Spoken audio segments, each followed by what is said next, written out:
Very good morning student, I am doctor Arshad Khan and welcome to our YouTube channel reading to learn. तो आज हम लोग सबसे पहले स्टार्ट करने वाले हैं ह्यूमन फिजियोलॉजी का सबसे पहला चैप्टर डाइजेशन एंड एब्जॉर्प्शन। ये 11th क्लास की जो बायोलॉजी की एनसीईआरटी है उसमें चैप्टर नंबर 16 में गिवन है। तो इसमें हम जो डाइजेस्टिव सिस्टम से रिलेटेड जो डिजीज़ है उसको भी इस चैप्टर में आगे हम लोग पढ़ेंगे। तो ये चैप्टर चूँकि ह्यूमन से रिलेटेड है तो इसे हम अपनी बॉडी से इंटरकनेक्ट कर सकते हैं। तो ये चैप्टर काफ़ी इंटरेस्टिंग होने वाला है। स्टूडेंट, इसको स्टार्ट करने से पहले मैं आपको बता दूं कि जो भी मैं आगे बायोलॉजी का सिलेबस आपको पढ़ाऊंगा उसमें मैं एनसीईआरटी को ही फॉलो करूंगा, क्योंकि एग्ज़ाम्स में जो है एनसीईआरटी से डायरेक्ट जो है क्वेश्चन आ जाते हैं। अगर स्पेशली बात करें नीट की, तो नीट के एग्ज़ाम्स में एनसीईआरटी के जो लाइन हैं उससे जो है उठ के जो है क्वेश्चन एग्ज़ाम में आ जाते हैं। तो इसलिए मैं एनसीईआरटी को ही फॉलो करूँगा। तो स्टूडेंट चलिए शुरू करते हैं।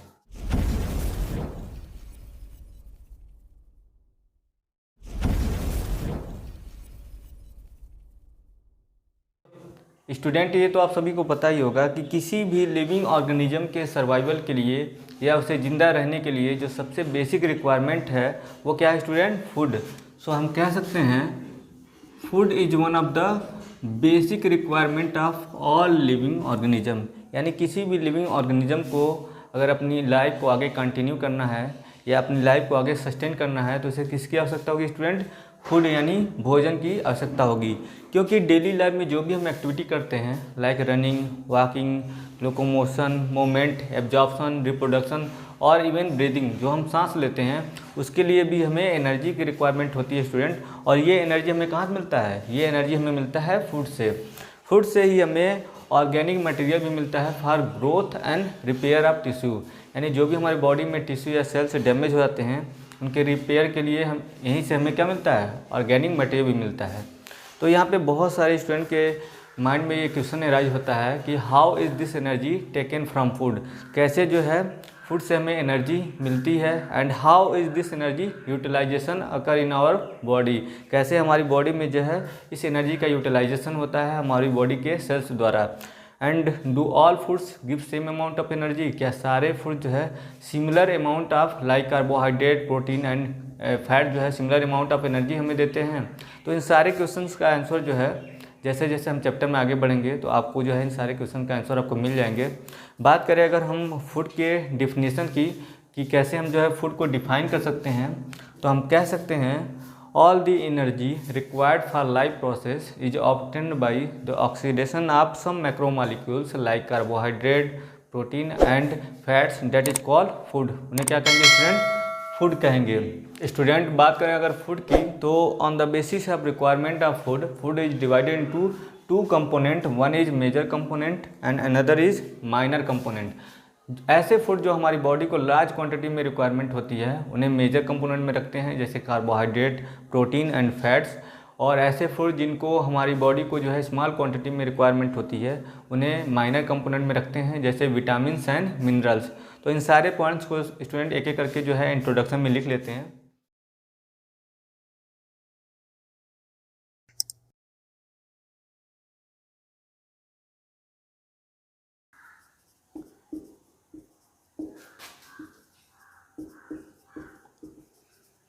Food is one of the basic requirement of life.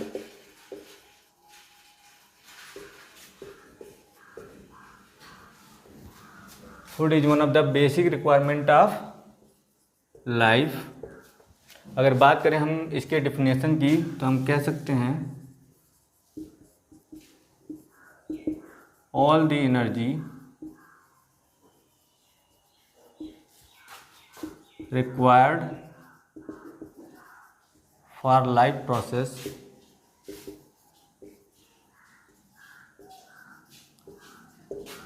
is obtained by the oxidation of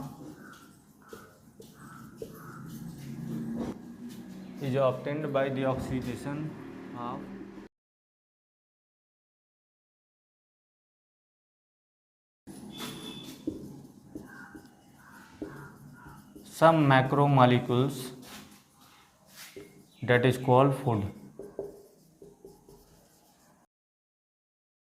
student, यहाँ पे मैं एक बात और क्लियर कर दूँ कि हम लोग मैमल्स में आते हैं और मैमल्स क्या होते हैं स्टूडेंट? हेट्रोट्रॉफिक ऑर्गेनिज्म होते हैं। It means we are also heterotrophic organism. So हम अपना खाना खुद नहीं बना सकते हैं। वी आर डायरेक्टली और indirectly dependent on plants for food. Only green plants and cyanobacteria can prepare their own food by the process of photosynthesis. क्या करते हैं? They trap light energy and converted it into chemical energy. That energy is stored in the bonds of carbohydrate like glucose, sucrose and starch. तो इस point को भी हम यहाँ पे लिख लेते हैं स्टूडेंट, नोट करके लिख लेते हैं स्टूडेंट यहाँ पे। We are heterotrophic organism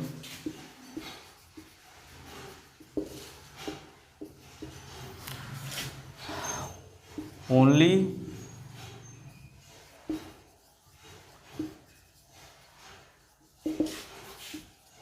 green plants and cyanobacteria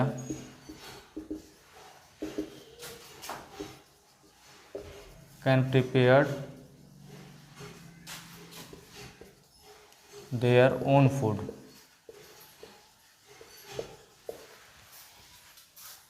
तो ओनली जो है ग्रीन प्लांट्स एंड साइनोबैक्टीरिया जो है अपना खाना खुद बनाते हैं bye the process of photosynthesis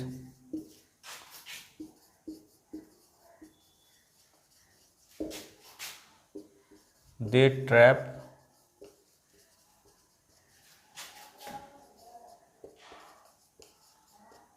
light energy and converted it into chemical energy.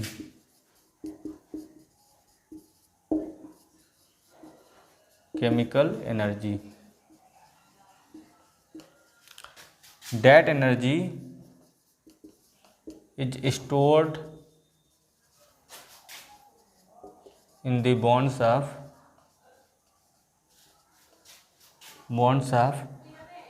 carbohydrate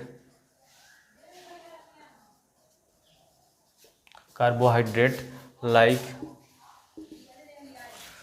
glucose, sucrose and starch। तो किसमें स्टोरेज हो जाता है student? Glucose, sucrose and starch. जैसे हम कोई फूड जो है इनटेक करते हैं तो उसका क्या होता है स्टूडेंट? ऑक्सीडेशन होता है, और ऑक्सीडेशन के थ्रू जो है जो कॉम्प्लेक्स कंपाउंड होते हैं उनकी बॉन्ड की जो है ब्रेकडाउन होती है। बॉन्ड जो है जो कार्बन कार्बन बॉन्ड्स होते हैं उनमें ब्रेकडाउन होता है, और क्या होता है? एनर्जी रिलीज होता है। On the basis of requirement of food is divided into two component. On the basis of requirement of food is divided into two component. One is called major component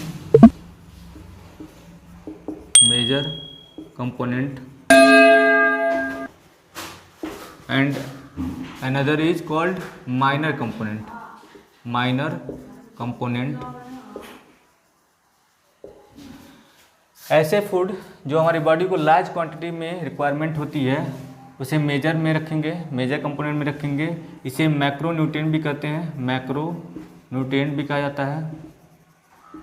और minor component वो होते हैं जिन्हें हमारे body को small quantity में requirement होती है।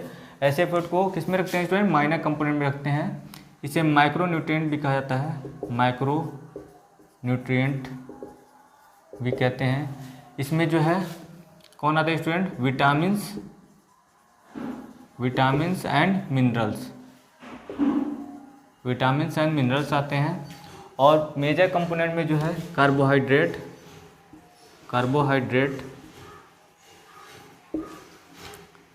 फैट्स एंड प्रोटीन, ये जो है मेजर कंपोनेंट में आते हैं। बात करें कार्बोहाइड्रेट की तो जो भी हम लोग ब्रेड, पोटैटो या राइस वगैरह खाते हैं ये किस में आते हैं स्टूडेंट? कार्बोहाइड्रेट में आते हैं। ब्रेड हो गया, राइस हो गया या पोटैटो हो गया, इसमें जो है इसमें आ जाएंगे स्टूडेंट, कार्बोहाइड्रेट में आ जाएंगे। फैट जैसे ऑयल, घी, बटर या मीट या डेयरी प्रोडक्ट से रिलेटेड जो भी फूड होते हैं वो किस में आते हैं स्टूडेंट? फैट में आते हैं। ऑयल या घी या बटर ये किस में आ जाएंगे स्टूडेंट? फैट में आ जाएंगे। प्रोटीन जो हम दाल वगैरह खाते हैं, एग्स, सोयाबीन वगैरह जो खाते हैं वो प्रोटीन में आते हैं। पल्सेज,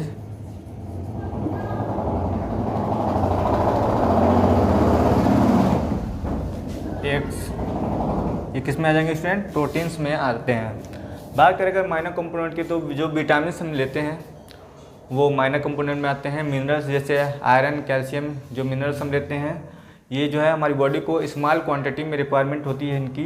विटामिन एंड मिनरल्स को जो है मेटाबॉलिक रेगुलेटर भी कहा जाता है। इनको क्या कहा जाता है student? These are known as metabolic regulator.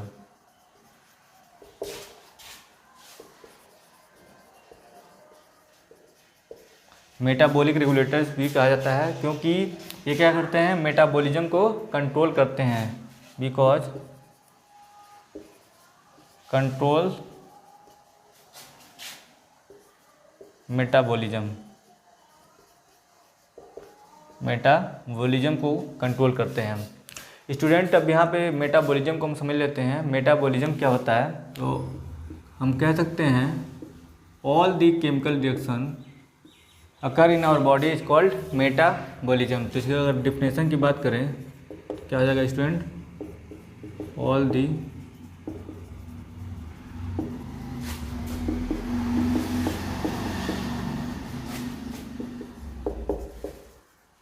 Body is called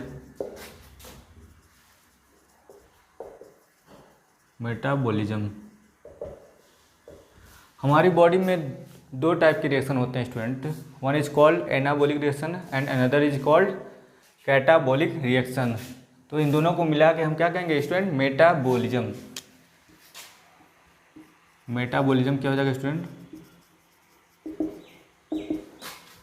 anabolic reaction plus catabolic reaction. इन दोनों को मिला क्या कहेंगे स्टूडेंट? मेटाबॉलिज्म कहेंगे। हमारी बॉडी में जो है कितने टाइप के रिएक्शन होते हैं? 2 टाइप्स के रिएक्शन होते हैं।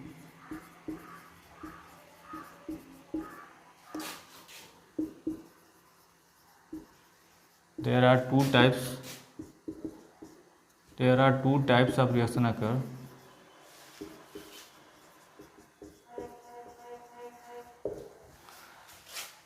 One is called anabolic reaction.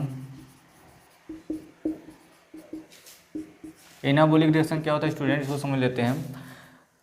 जब छोटे छोटे मॉलिक्यूल्स मिलके जो है एक बड़ा मॉलिक्यूल्स का फॉर्मेशन करते हैं तो इन्हें क्या कहेंगे स्टूडेंट? एनाबॉलिक रिएक्शन कहेंगे। इट मीन्स अगर बहुत सारे मोनोमर्स जो है कंबाइन होके एक कॉम्प्लेक्स यानी पॉलीमर का फॉर्मेशन करते हैं तो उसे क्या कहेंगे स्टूडेंट? एनाबॉलिक रिएक्शन कहेंगे। यानी छोटे छोटे मॉलिक्यूल मिलके जो है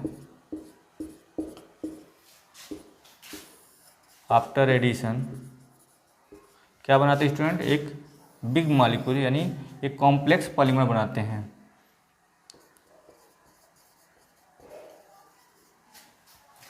तो हम इसे इस प्रोसेस को क्या कहेंगे student? Anabolic reaction. Catabolic reaction क्या होता है स्टूडेंट? इसको समझ लेते हैं।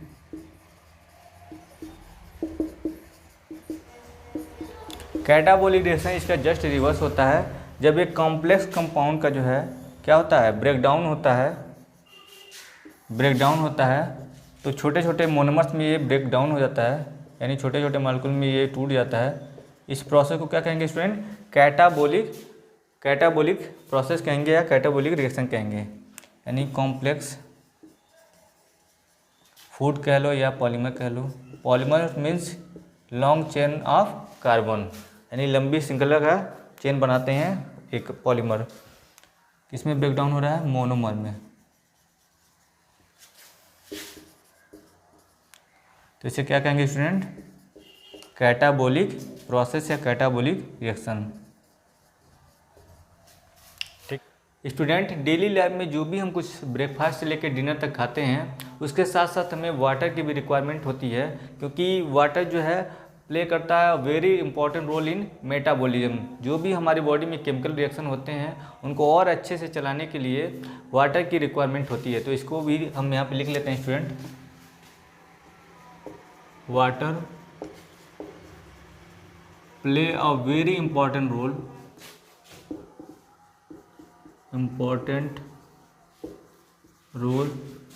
in metabolism. It also prevent body from dehydration. ये हमारी बॉडी को जो है डिहाइड्रेशन से भी बचाती है। तो it also prevent body from dehydration. Dehydration means क्या होता है student? Excessive loss of body water, यानी हमारी बॉडी से बहुत ज़्यादा मात्रा में वाटर की अगर कमी हो जाए, अगर वाटर जो है लॉस हो जाए तो उसे क्या कहेंगे स्टूडेंट? हमारी बॉडी क्या हो गई? डिहाइड्रेट हो गई, यानी डिहाइड्रेशन हो गया। इट मीन्स हम कह सकते हैं डिहाइड्रेशन मीन्स क्या होगा student? Excessive loss of body water. Student, biomacromolecules जो भी हम अपने फूड में लेते हैं, they can not be utilize in our body in their original form, they have to be broken down and converted it into simple absorbable form in the digestive system. It means हम कह सकते हैं जो भी हम food खाते हैं वो क्या होते हैं? कॉम्प्लेक्स के फॉर्म में होते हैं, वो डायरेक्टली जो है हमारी बॉडी सेल्स द्वारा एब्जॉर्ब नहीं होते हैं, यूटिलाइज नहीं होते हैं। सबसे पहले उन्हें किस फॉर्म में ब्रेक डाउन करना पड़ता है? सिंपल एब्जॉर्बेबल फॉर्म में। इस प्रोसेस को क्या कहते हैं स्टूडेंट? डाइजेशन कहते हैं। तो व्हाट इज डाइजेशन, इसको हम समझ लेते हैं। डाइजेशन क्या होता है स्टूडेंट? तो डाइजेशन जो है एक क्या है? कैटाबोलिक प्रोसेस होता है। Catabolic process, catabolic means break down. इसमें क्या होता है? कॉम्प्लेक्स कंपाउंड का जो है सिंपल फॉर्म में ब्रेक डाउन होता है। ये 2 स्टेप में होता है स्टूडेंट। डाइजेशन जो है 2 स्टेप में होता है। One is called physical digestion,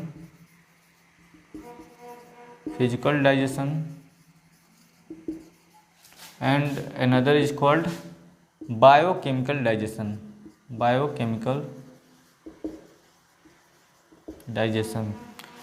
physical digestion को एक और नाम देते हैं मैकेनिकल डाइजेशन। ये होता है हमारी टीथ के द्वारा, टीथ से होता है। ये फिजिकल डाइजेशन किसके थ्रू होता है स्टूडेंट? टीथ के द्वारा होता है।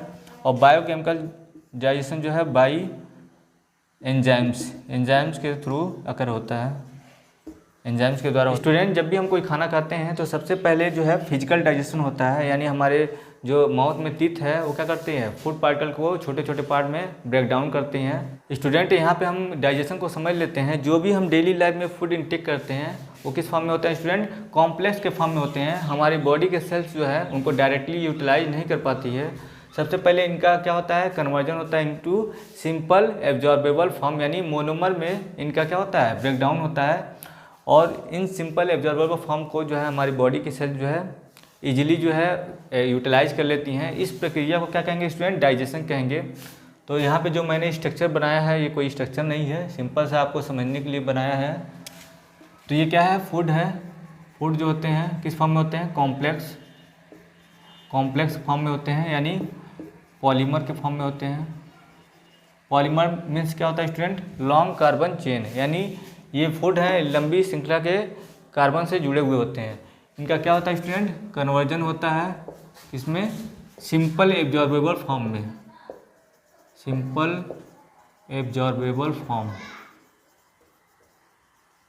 यानी मोनोमर्स में। जो पॉलीमर्स होता है वो लार्जेस्ट यूनिट होती है, उसके सबसे स्मॉलेस्ट यूनिट को क्या कहते हैं स्टूडेंट? मोनोमर्स, यानी सबसे सिंपलेस्ट फॉर्म होते हैं ये monomers. By the help of mechanochemical process, किसके हेल्प से होता है student? By mechanochemical process. Mechanochemical process के थ्रू होता है। मैकेनोकेमिकल प्रोसेस क्या होता है स्टूडेंट? जो डाइजेशन का पहला स्टेप है मैकेनिकल डाइजेशन या फिजिकल डाइजेशन जिसे कहते हैं, और दूसरा जो स्टेप होता है क्या होता है? Biochemical digestion.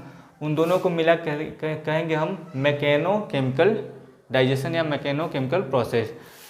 तो स्टूडेंट, अगर हम बात करें इसके डिफिनेशन की, what is the definition of digestion, तो हम कह सकते हैं the process of conversion of complex food substances into simple absorbable form by mechanochemical process with the help of digestive system is called digestion. तो इसको हम लिख लेते हैं स्टूडेंट यहाँ पे,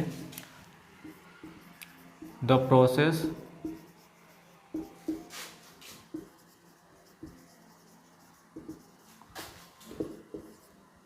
conversion of complex food substances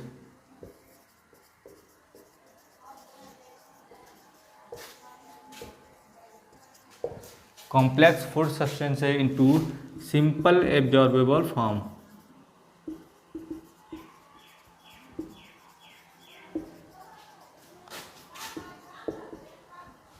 through mechanochemical process.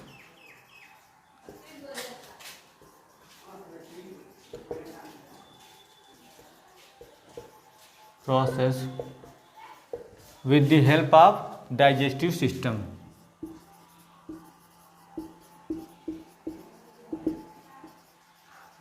With the help of digestive system क्या कहेंगे student?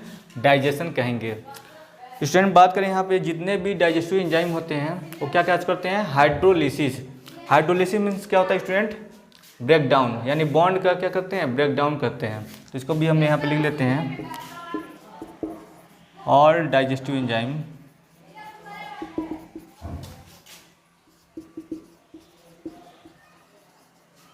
Causes hydrolysis. Lysis means होता है किसी चीज़ का टूटना, hydro means bond, it means इसका मतलब क्या हो जाएगा स्टूडेंट? बॉन्ड का ब्रेकिंग होना, bond breakdown.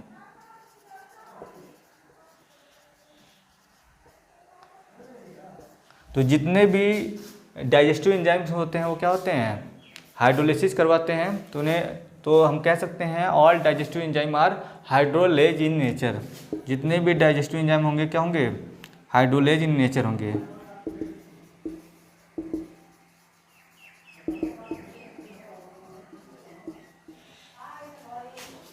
All digestive enzymes are hydrolase in nature.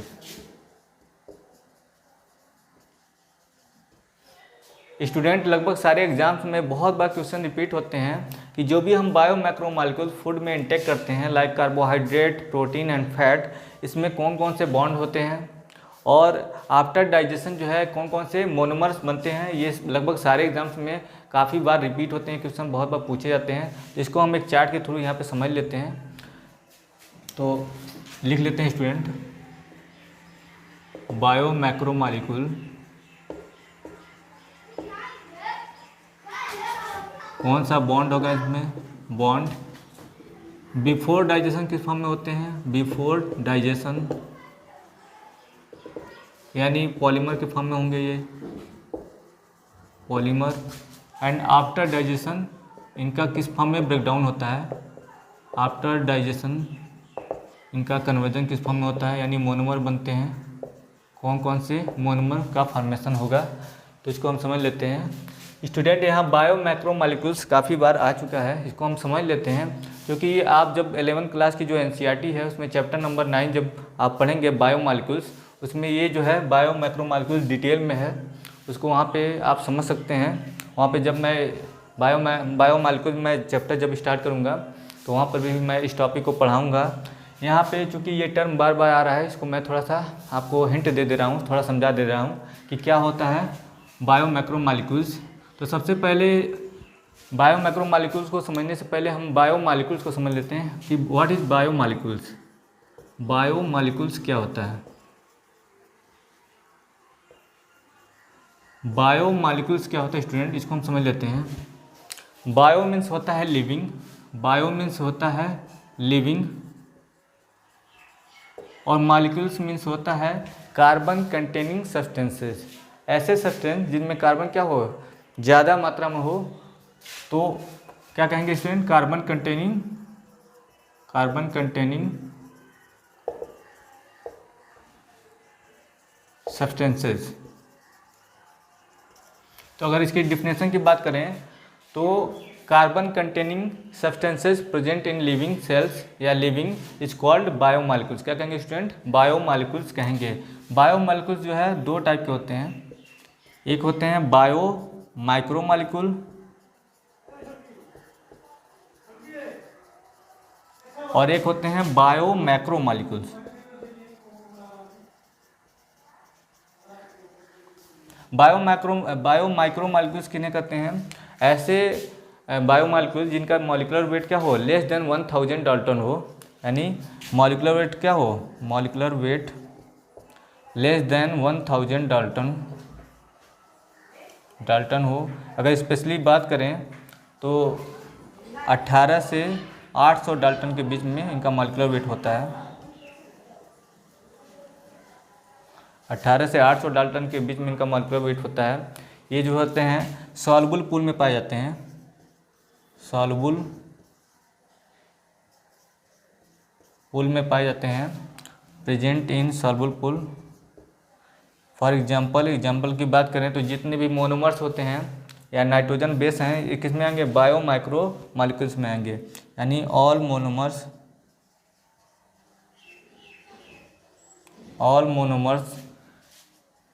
And nitrogen base, जो नाइट्रोजन बेस होंगे, जो शुगर होंगे या अमाइनो एसिड, ये सारे किस में आ जाएंगे? बायो माइक्रो मॉलिक्यूल्स में आ जाएंगे। बायो माइक्रो मॉलिक्यूल्स जो है उन्हें कहेंगे जिनका मॉलिक्यूलर वेट क्या हो, ग्रेटर देन 1000 डाल्टन हो। यानी मॉलिक्यूलर वेट अगर ग्रेटर देन 1000 डाल्टन है, स्पेशली बात करें अगर हम तो 10,000 से ज़्यादा इनका मॉलिक्यूलर वेट होता है। इनका मॉलिक्यूलर वेट क्या होता है? Greater than 10,000 Dalton.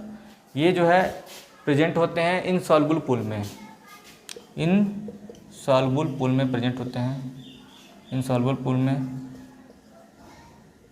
प्रेजेंट होते हैं। फॉर एग्जांपल की बात करें तो जो भी कार्बोहाइड्रेट होंगे, carbohydrate, fat, protein and nucleic acid, ये जो है किस में आएंगे? बायो मैक्रो मॉलिक्यूल्स में आते हैं। तो स्टूडेंट यहाँ पे आप समझ सकते हैं बायो मैक्रो मॉलिक्यूल्स कौन कौन हो जाएंगे? Carbohydrate, fat, protein and nucleic acid. Bio macro molecules उन्हें कहेंगे जिनका जो है molecular weight greater than 1000 Dalton हो, स्पेशली बात करें तो ग्रेटर देन 10,000 डाल्टन होना चाहिए। ये प्रेजेंट होते हैं इनसॉल्युबल पूल में प्रेजेंट होते हैं, like carbohydrate, fat, protein and nucleic acid. Bio micro molecule जो होते हैं इनका मॉलिक्यूलर वेट जो होता है लेस देन 1000 डाल्टन होता है, स्पेशली जो है 18 से 800 डाल्टन के बीच में इनका मॉलिक्यूलर वेट होता है। और ये प्रेजेंट होते हैं सॉल्युबल पूल में। जितने भी मोनोमर्स होते हैं, nitrogen base, amino acid, sugar, ये सब किस में आते हैं? बायो माइक्रो मॉलिक्यूल्स में आते हैं। एग्जाम में जो है ऑप्शन आएगा, कभी कोई ये ऑप्शन दे देता है लेस देन 1000 डाल्टन, और कभी कभी स्पेसिफाई कर देगा 18 से 800 डाल्टन, तो उसके हिसाब से जो है हम आंसर टिक कर लेंगे। बायो माइक्रो मॉलिक्यूल्स में क्या क्या आएंगे student? Carbohydrate, fat, protein and nucleic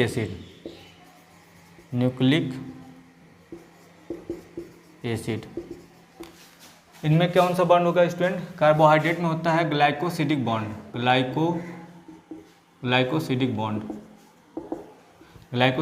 होता है। फैट में जो होता है ईस्टर बॉन्ड। कौन सा बॉन्ड होगा स्टूडेंट? Ester bond. प्रोटीन में पेप्टाइड बॉन्ड होता है। न्यूक्लिक एसिड में फास्फोडाइएस्टर बॉन्ड होता है, फास्फोडाइएस्टर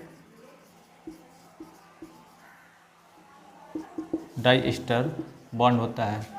कार्बोहाइड्रेट जो है बिफोर डाइजेशन यानी पॉलीमर के फॉर्म में ये स्टार्च के रूप में रहते हैं। स्टार्च जो प्लांट का स्टोरेज पार्ट होता है, प्लांट का जो स्टोरेज फूड होता है वो किस फॉर्म में प्लांट स्टोरेज करता है अपने फूड को? स्टार्च के फॉर्म में।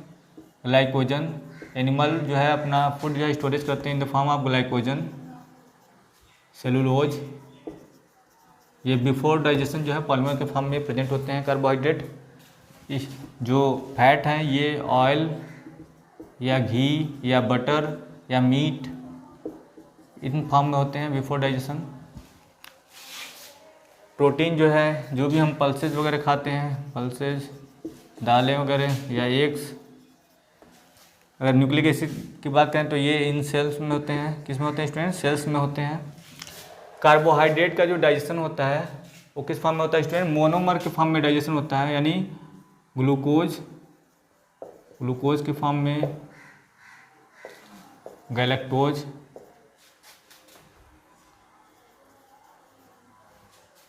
And fructose. ये मोनोमर के फॉर्म में जो है कार्बोहाइड्रेट का जो है ब्रेकडाउन होता है। फैट जो है किस में ब्रेकडाउन होता है? Fatty acid,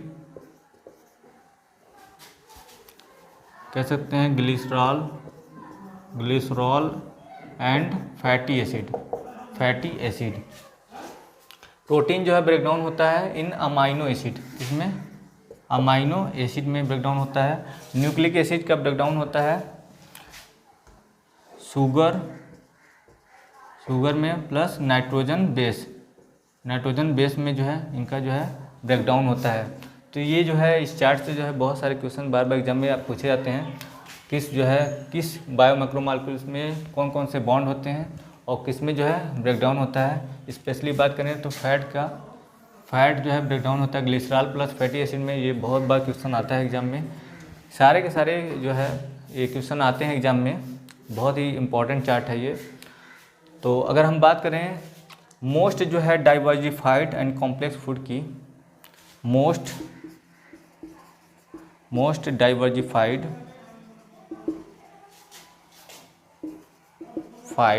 and complex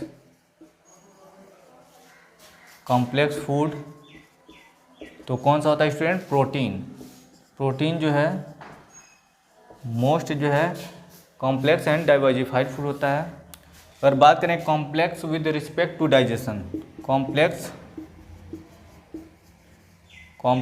with respect to digestion, तो कौन से फूड होते हैं student? Fat. Diversified and complex food कौन से होते हैं स्टूडेंट? प्रोटीन। यानी एग वगैरह अगर हम ज़्यादा मात्रा में अगर हम खा लें तो क्या हो जाता है स्टूडेंट? बहुत भारीपन होने लगता है, हमें भारीपन जो है फील होने लगता है। अगर बहुत मात्रा में अगर हम जो है मीट वगैरह खा लिए हैं तो क्या होता है? हमें पानी की जो है बहुत ज़्यादा मात्रा में रिक्वायरमेंट होती है, यानी बार बार प्यास लगती है। क्योंकि क्या होता है, ये कॉम्प्लेक्स फूड होता है। इसको डाइजेशन में जो है मेटाबॉलिक जो रिएक्शन में वाटर जो है रिक्वायरमेंट ज़्यादा हो जाता है। तो मोस्ट जो है कह सकते हैं complex with respect to digestion कौन सा होगा? फैट होगा। Simple with respect to digestion ये हो जाएगा कार्बोहाइड्रेट। यानी अगर हमको जस्ट एनर्जी चाहिए होगा, तुरंत अगर एनर्जी चाहिए तो हमें क्या करना पड़ेगा? ग्लूकोन-डी जो है हम जो है पानी में डाल के पी लेते हैं। उसका क्या होता है? तुरंत जो है डाइजेशन हो जाता है। Simple with respect to digestion होता है, यानी कार्बोहाइड्रेट तुरंत डाइजेशन होता है और तुरंत हमें क्या मिलता है? एनर्जी मिल जाता है। स्टूडेंट यहाँ पे ऑर्डर ऑफ एनर्जी भी देख लेते हैं कि कौन से फूड जो है सबसे ज़्यादा एनर्जी देते हैं और कौन से फूड जो है सबसे कम एनर्जी देते हैं। ये भी क्वेश्चन जो है एग्जाम में पूछे जाते हैं। तो अगर बात करें डिक्रीजिंग ऑर्डर ऑफ एनर्जी की, ऑर्डर ऑफ एनर्जी क्या हो जाएगा स्टूडेंट? तो सबसे ज़्यादा एनर्जी मिलता है फैट से, फिर कार्बोहाइड्रेट, और सबसे कम एनर्जी मिलता है प्रोटीन से। ये जो एनर्जी है, ये जो एनर्जी का ऑर्डर यहाँ पे आप देख रहे हैं, ये हम किससे निकालते हैं स्टूडेंट? Calorific value. अलग अलग फूड का जो कैलोरीफिक वैल्यू होता है, यानी जीसीबी और पीबी यानी फिजियोलॉजिकल वैल्यू जो होता है, उससे हम इसको जो है ऑर्डर निकालते हैं। तो इसको भी हम यहाँ पे समझ लेते हैं, what is calorific value. Calorific value क्या होता है इसको समझ लेते हैं। ये भी एग्जाम में पूछे जाते हैं। कैलोरीफिक वैल्यू जो है टू टाइप्स के होते हैं, एक जीसीबी और दूसरा जो है पीबी। जीसीबी क्या होता है student? Gross calorific value. Gross calorific value इसका एक और नाम देते हैं ग्रॉस एनर्जी वैल्यू। पीवी क्या होता है student? Physiological value, physiological value. अब अगर बात करें इसके डिफिनेशन की, what is the definition of GCV, तो हम कह सकते हैं the amount of heat liberated from a complete combustion of 1 gram food in बॉब कैलोरीमीटर इज कॉल्ड जीसीबी, यानी gross calorific value of that food है इसका definition. The amount of heat liberated इन complete combustion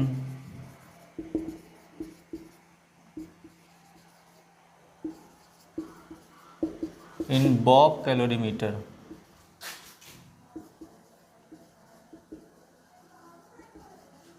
इसे क्या कहेंगे student?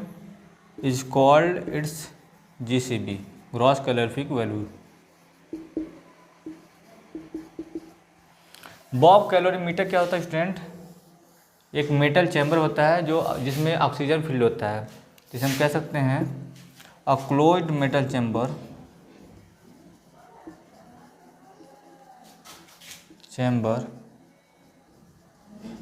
Filled with oxygen.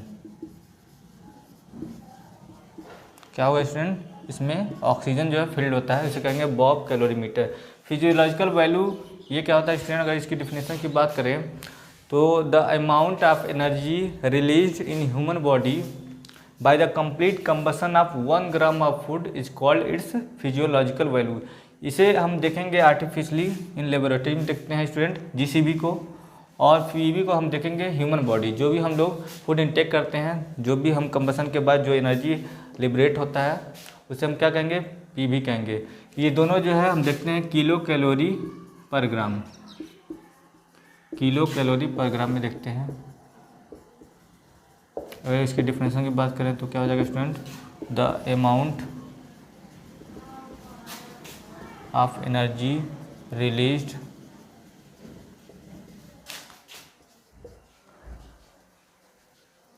In human body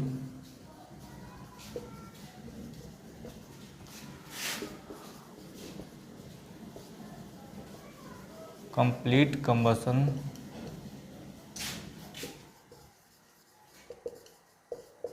(1 gram food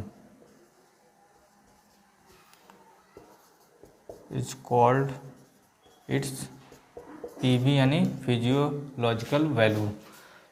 तो GCB और पीवी का वैल्यू क्या होता है स्टूडेंट? इसको हम यहाँ पर देख लेते हैं एक चार्ट के थ्रू। और बात करें कार्बोहाइड्रेट की, carbohydrate, protein and fat. GCB क्या होगी स्टूडेंट? GCB and PV. यहाँ पे लिख लेते हैं जीसीबी पीवी।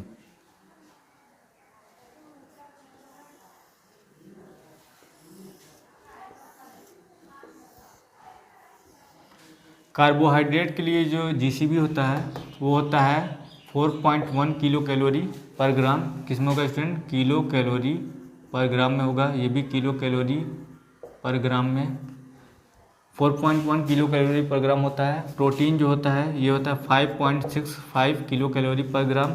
फैट जो है ये होता है 9.45 किलो कैलोरी पर ग्राम। अगर इसकी फिजियोलॉजिकल वैल्यू देखें तो ये होता है कार्बोहाइड्रेट 4 किलो कैलोरी पर ग्राम, प्रोटीन 4 किलो कैलोरी पर ग्राम, और फैट जो है इससे एनर्जी हमको मिलती है 9 किलो कैलोरी पर ग्राम। यानी 1 ग्राम फैट को अगर हम डाइजेस्ट करेंगे तो हमें कितना किलो कैलोरी एनर्जी मिलेगी? 9 किलो कैलोरी पर ग्राम एनर्जी मिलेगी। इट मीन्स अगर हम यहाँ पे देखें तो कार्बोहाइड्रेट और प्रोटीन का जो एनर्जी लेवल है वो तो बिल्कुल सिमिलर है, यानी 4 है। बट यहाँ पे हम जो ऑर्डर लिखवाए हैं वो सबसे ज़्यादा एनर्जी कौन दे रहा है? फैट, कार्बोहाइड्रेट और प्रोटीन दे रहा है।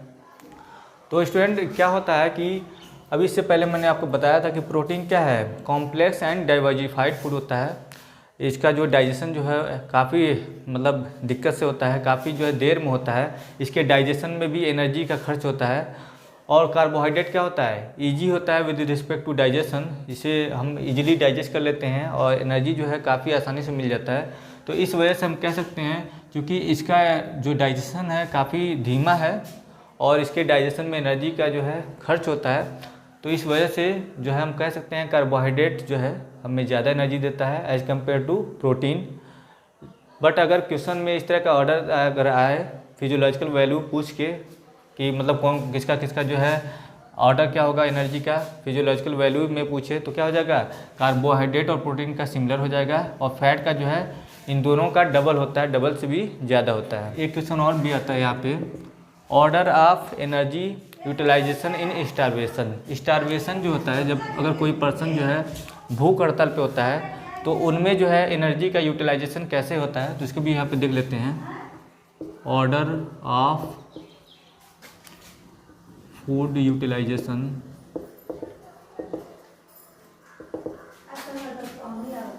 ड्यूरिंग स्टारवेशन, यानी भूख हड़ताल में एनर्जी का यूटिलाइजेशन किस ऑर्डर में होता है, तो सबसे पहले जो है कार्बोहाइड्रेट का यूटिलाइजेशन होता है, उसके बाद जो है फैट का यूटिलाइजेशन होता है, आफ्टर डैट जो है सबसे लास्ट में प्रोटीन का।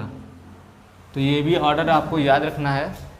बात करें ये कहाँ पे देखने को मिलेगा, तो अगर कोई शख्स जो है लंबे समय से भूखा है या कोई शख्स जो है काफ़ी दिनों से भूख हड़ताल पे बैठा है। बात करें भूख हड़ताल की तो एक नाम जो है काफ़ी फेमस है, अन्ना हजारे, वो जो है लगभग 13-14 दिन तक भूख हड़ताल पे बैठे थे। तो यदि कोई शख्स जो है काफ़ी लंबे समय से भूख हड़ताल पे बैठता है तो बहुत सारे लोगों के दिमाग में ये क्वेश्चन आता है कि हो सकता है जब तक जो है सारे लोग उसके पास रहते हों तो वो कुछ ना खाता हो, लेकिन जैसे ही सारे लोग जो है हट जाते हों उसके पास से तो वो जो है साइड में जाके कुछ ना कुछ खा लेता हो।